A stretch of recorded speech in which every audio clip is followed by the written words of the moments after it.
नमस्कार बच्चों, गणित विषय का ये वर्कशीट 2 दिनांक 7 जुलाई का है। इसमें हम पढ़ेंगे संख्याओं के बारे में।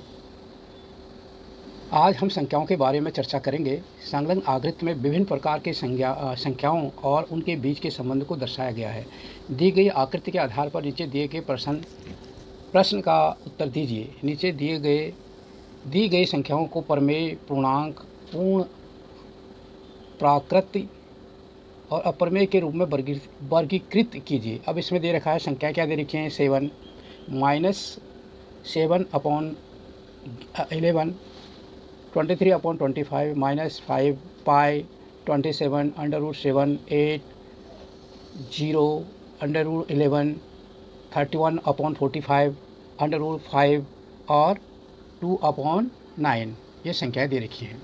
तो इसमें हमने बताना है कि कौन सी संख्या प्रमेय संख्या है, कौन सी अप्रमेय है, कौन सी उसमें पूर्णांक है, पूर्ण है, प्राकृत है, ये सब वर्गीकृत। अब इसमें क्या 7 क्या कौन से नंबर है, हमारा प्राकृत नंबर है, एक नेचुरल नंबर है। और -7 बाय अपॉन, क्योंकि p अपॉन 2 के फॉर्म में है और q is not equal to 0, यानी जो हर है, जो डिनोमिनेटर है वो 0 नहीं होना चाहिए। तो ये क्या है, प्रमेय है, चाहे प्लस है चाहे माइनस है, p/q के फॉर्म में है तो उसको प्रमेय संख्या होती हैं। 23/25 भी प्रमेय संख्या है। -5 क्या है, पूर्णांक संख्या है, इंटीजर है। और पाई है, पाई क्या है, एक अप्रमेय संख्या है। और 27 क्या है, प्राकृत संख्या, प्राकृत संख्या है, नेचुरल नंबर है। √7 ये क्या है, अंडर के रूप में है तो ये अप्रमेय संख्या है। 8 प्राकृत संख्या है। 0 पूर्ण संख्या है, यानी जब 0 भी इन्वॉल्व हो जाता है प्राकृत संख्याओं के साथ तो हम इसको होल नंबर या पूर्ण नंबर बोलते हैं। √11 क्या है, अप्रमेय संख्या है। और 31/45 क्या है, 31/45 हमारा परमेय संख्या है। √5 अप्रमेय संख्या है। और -2/9 जो है हमारा परमेय संख्या है। तो इस तरीके से वर्गीकृत करते हैं। इसमें से हमने क्या किया, पहले जैसे आप प्राकृत संख्या को अलग कर लो। प्राकृत संख्या हमको क्या मिली, प्राकृत संख्या 7, 27, 8। उसके बाद हमने पूर्ण संख्या में केवल इसमें क्या दे रखा है, 0 शामिल कर दो, 0 है, क्योंकि बाकी सारी संख्याएं जो पूर्ण संख्या में होती हैं वो प्राकृत होते हैं। अब इसमें पूर्णांक संख्या कितनी है, -5 है। और अगर -5 भी पूर्णांक है, 27 भी पूर्णांक है, अगर अलग अलग लिखेंगे तो, और 7 भी पूर्णांक है, और 8 भी पूर्णांक है, और 0 भी पूर्णांक है, ये ध्यान रखना। और अगर लिखेंगे पूर्ण संख्या में भी 7 भी आएगा, 27 भी आएगा, 8 भी आएगा, 0 भी आएगा। अब है क्योंकि पूर्णांक में 0 प्लस माइनस सारी संख्या आती है, पर पूर्ण संख्या होनी चाहिए। पूर्ण संख्या में 0 सहित सब पॉजिटिव संख्याएँ आती हैं, धनात्मक संख्या आती हैं। और प्राकृत संख्या में सब 1 से ऊपर धनात्मक संख्याएँ आती हैं। अब रहा प्रमेय संख्या। प्रमेय संख्या p/q के फॉर्म में, तो p/q के फॉर्म में सारी चीज़ें आ जाती हैं। जैसे आपका 7 भी आ गया, 7 -7/11 भी आ गया, 23/25 भी आ गया, -5 भी आ गया, और 27 भी आ गया, 8 भी आ गया, 31/45 आ गया, और 0 भी आ गया, और जो यह है -2/9 भी आ गया। और बच्चे आप क्या, अप्रमेय संख्या है, जितने रूट वाले हैं सब अप्रमेय संख्या, जैसे पाई है, √11 है, √5 है, ये सारे, √7 है, ये सारे अप्रमेय संख्या है। तो ये हो गया संख्याओं का प्रमेय और अप्रमेय संख्या। अब इसमें है दूसरा, गुरमीत ने कुछ सवाल समझा रखे। गुरमीत ने सुबह एक अध्याय के 5वां हिस्सा पढ़ा तथा शाम को उसी अध्याय का 2 पाँचवा हिस्सा पढ़ा। गुरमीत ने कुल कितना पढ़ा, तो इसको इसने हल किया कि गुरमीत द्वारा पढ़ा गया कुल हिस्सा, सुबह पढ़ा उसने 1/5, और फिर बाद में उसने शाम को पढ़ा 2/5, दोनों को जोड़ दिया और दोनों का एलसीएम निकला 5 और जोड़ के 3/5 भाग आया। रमेश ने अपने होमवर्क का 3/5 भाग पूरा कर लिया। उसे अपने काम पूरा करने के लिए अभी कितना भाग करना है, तो क्या करेंगे, इसमें पूरा काम 1 है और उसने 3/5 कर लिया है, तो 1 में से 3/5 को घटा देंगे। तो एक इसको करने का तरीका यही है। रमेश का कुल काम 1, रमेश ने पूरा कर लिया काम 3/5, और रमेश का शेष काम 1 - 3/5, और 1 - 3/5 में 1/1 को हम, और उसका 5 का एलसीएम निकाल लेंगे, 5 आएगा, तो 1/1 हो गया, 5/5 - 3/5, तो यह इसका आंसर आ जाएगा 2/5। और अगला क्वेश्चन है 3 में, ये मल्टीप्लाई किया है फर्स्ट को उसने, और फर्स्ट को मल्टीप्लाई में 1/3 × 9/17 × 51/81। अगर इसको हम करते हैं तो क्या आता है, 3 से हम 9 को काट देते, 3 3 जा 9, और 3 से 9 कट जाता है, और 17 3 जा 51, तो बचा इसका यहाँ पे 3 आया, यहाँ पे 3, तो 3 × 3/81, ये और ये कट गए, 81 बचा, 9/81, और 9 1 जा 9, 9 9 जा 81, तो 1/9 आया। और दूसरा ये डिवाइड वाला है, 4/7 डिवाइडेड बाय 16/49। अगर इसको डिवाइड वालों को क्या करते हैं कि जिससे डिवाइड करते हैं उसको उल्टा कर देते हैं, और वो उस डिवाइड का चिन्ह मल्टीप्लाई में आ जाता है। तो ये हो गया 4/7, और ये उल्टा हो गया, यहाँ पर मल्टीप्लाई हो गया, तो ये हो गया 49/16। फिर क्या होगा, 4 से ये कट गया, 4 4 जा 16, 4 1 जा 4, 4 4 जा 16, और 7 7 जा 49, तो ये बच गया 7/4 आंसर आ गया। तो यह हो गया, ये कट गया 7/4 आंसर आया, और 4 का हमने इसमें डिवाइड किया तो 1 पूरा बन गया, और 3/4 आंसर आ गया। ये था इसका वो वाला पोर्शन, इस सवाल को कैसे करना। अब कुछ क्वेश्चन है कि इसमें दिया है, सवाल दिए हैं कि आइए अब हम कुछ कोशिश करें। महिमा सोमवार को अपनी यात्रा का 7वां हिस्सा पूरा करती है, जबकि उसने अपनी यात्रा का 3/4 हिस्सा मंगलवार को पूरा किया। अब उसने यात्रा के कितने कर दिए हैं, 7 हिस्से किए हैं, 7वां हिस्सा किया, यानी 1/7। और मंगलवार को उसने कितना किया, 3/4, 3/4, यात्रा एक ही है, ठीक है। और उसने अपनी यात्रा का अब कुल कितना हिस्सा पूरा कर लिया है।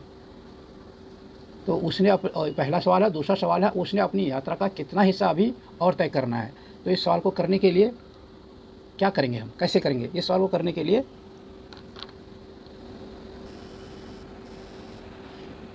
महिमा जो हल है, इसको करेंगे हल।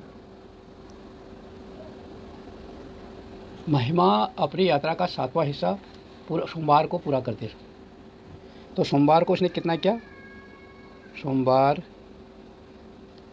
को किसने किया, उसने यात्रा तो एक ही है। मंगलवार को किया उसने 3/4, 3/4। अब पूछना क्या, उसने अपनी यात्रा का अब कुल कितना हिस्सा पूरा कर लिया है। तो उसने टोटल कितना किया, कुल कितना किया उसने, 1/7 + 3/4। अब इसका एलसीएम निकालेंगे, इसका और इसका एलसीएम निकालेंगे। तो एलसीएम कितना निकलेगा, इसकी टेबल पढ़ेंगे।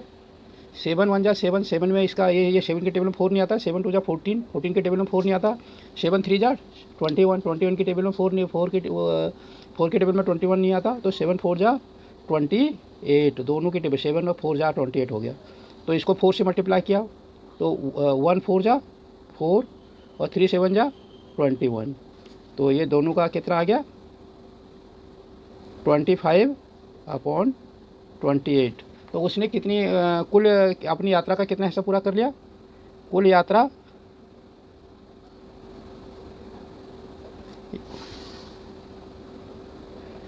उसने इतनी पूरी कर ली।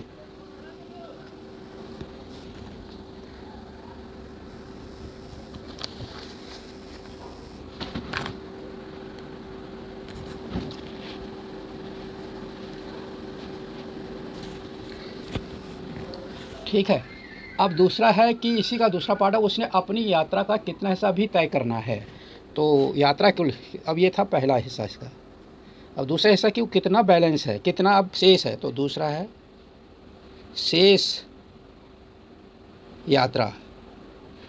हिस्सा यात्रा का क्या बचा है।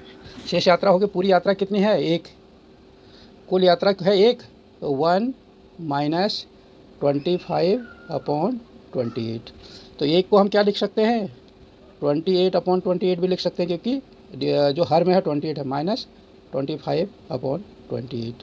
तो क्या हो जाएगा, 28 25 माइनस। तो शेष यात्रा कितनी बची उसकी, शेष यात्रा बची, और 28 में से 25 गया, 3/28। तो ये हुआ आंसर, 3/28 यह आपका आंसर हो गया। तो ये क्वेश्चन इसका आंसर हो गया। अब अगला सवाल है, अगला क्वेश्चन जो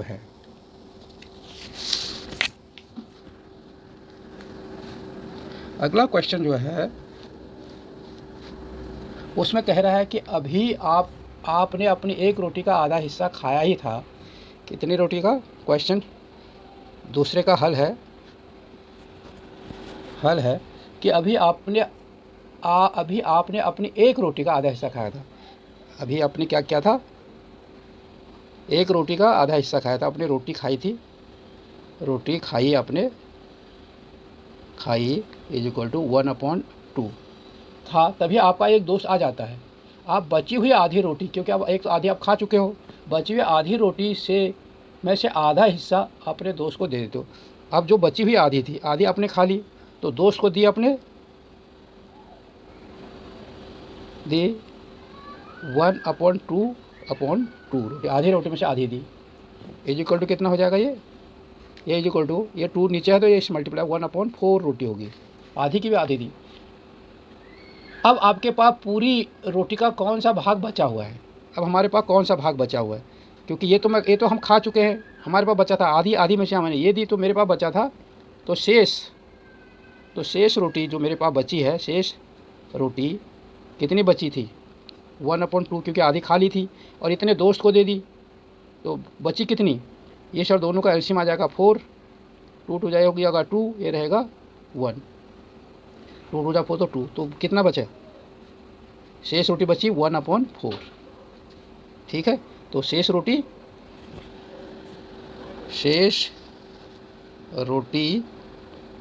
इज इक्वल टू 1/4, ये हुआ इसका आंसर। अगला सवाल है,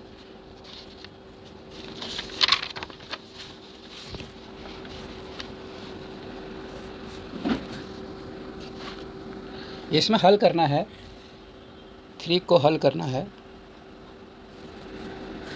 है कि क्या है, पहला 13/15 मल्टीप्लाई बाय 18/26 मल्टीप्लाई बाय 25/54। अब इसको हल करना है, इसको हल करेंगे तो ये ऐसे, ये इसको काट सकता है, ये इसको काट सकता है, तो क्या करेंगे, 13 1 जा 13, 13 2 जा 26, अच्छा, और ये हो जाएगा 5 3 जा 15, 5 5 जा 25।